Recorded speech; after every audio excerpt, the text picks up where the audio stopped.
கர்த்தர் அதிசயங்களை செய்கிறார். ஊழியங்கள் வழங்கும் ஜீவ வார்த்தை. இந்த நாளிலும் கர்த்தருடைய ஊழியக்காரன் இயேசுவின் நாமத்தில் உங்களை வாழ்த்துகிறேன், உங்களை ஆசீர்வதிக்கிறேன். இயேசப்பா நல்லவர், பெரிய காரியங்களை செய்வார். அவருடைய கிருபை என்றும் உள்ளது. நான் மரித்தேனாலும் இது சதாக்கால் உயிரோடு இருக்குன்னு சொல்லியிருக்கிறார். சொன்னதை செய்கிறவர், சோர்ந்து போகாதீங்க, அவர் நம்புங்க. இந்த நாளிலும் கர்த்தர் வார்த்தை உங்களுக்கு அனுப்ப போகிறார்.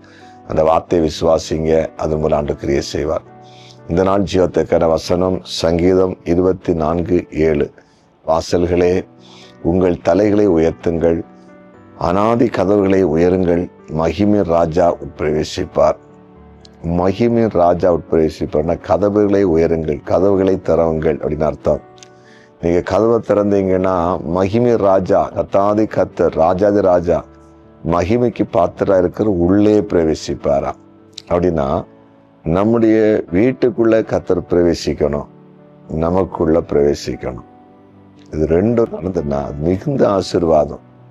நம்முடைய குடும்பத்துக்குள்ளேயும் கத்தர் பிரவேசிக்கணும். நிறைய வீடுகளில், குடும்பங்களில், நிறைய வாழ்க்கையில கத்தர் உள்ள இல்லை, வெளியே நிற்கிறாரு.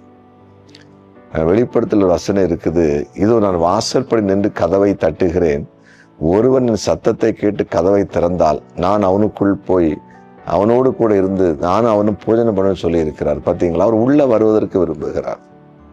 அநேகருக்கு உள்ள ஆண்டவருக்கு இடம் கொடுப்பதில்லை, இருதயத்தில் இடம் கொடுப்பதில்லை. இயேசப்பா துக்கத்தோடு வெளியே நிற்கிறார். உள்ள ஏற்றுக்கொள்ளணும் இல்லை, அவருக்கு இடம் கொடுக்கணும் இல்லை, நம்ம வாஞ்சிக்கணும் இல்லை. அவர் உள்ள வந்தாலே ஒரு பெரிய சமாதானம். யோவான் 14:27 சொல்லுகிறது, என் சமாதானத்தை உங்களுக்கு வைத்து விட்டு போகிறேன். பாருங்க, தேவன் நம்ம உள்ள வந்தாச்சுன்னா, அவருடைய பிரசனம் உள்ள வந்துட்டுன்னா அது ஒரு பெரிய சமாதானம், ஒரு பெரிய சந்தோஷத்தை கர்த்தர் கொண்டு வருவார்.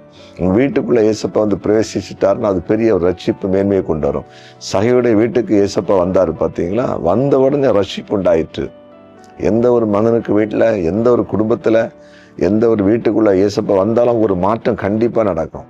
அங்கே ஒரு பெரிய சேஞ்ச், ஒரு ரிவைவல் அங்கே உண்டாக்குவார், எழுப்பலை உண்டாக்குவார். ஒரு நாள் பேதுருக்கு வீட்டில் உட்பிரவேசித்தாரு. பேதுடைய மாமி உடனே எழும்பிட்டால, படுக்கையில் கிடந்தாலும் தொட்டார், எழும்பிட்டா.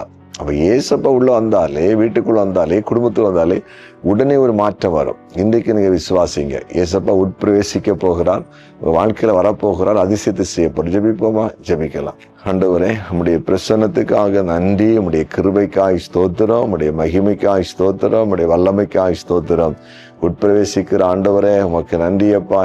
ஒவ்வொரு தேவ பிள்ளைகளுடைய இருதயங்களிலும் நீர் உட்பிரவேசிக்கும்படி ஜெபிக்கிறோம். எங்களுக்குள்ளே ஏசப்பா வாருங்க ஆண்டவரே, ஸ்தோத்திரம். இன்னும் குறிப்பாக இந்த ஜீவார்த்தையை கேட்டு ஜெபிக்கிற தேவ பிள்ளைகள் வாழ்க்கையில கடந்து வாருங்க அப்பா, கடந்து வாருங்க டாடி. எல்லா குற்றங்கள் குறைகளை மன்னித்து மன இறங்கி நீர் அற்புதம் செய்யும்படியாய் ஜெபிக்கிறோம், ஜெபிக்கிறோம். எங்கள் ஜெபத்தை நீர் கேட்டு அதற்காக ஸ்தோத்திரம்.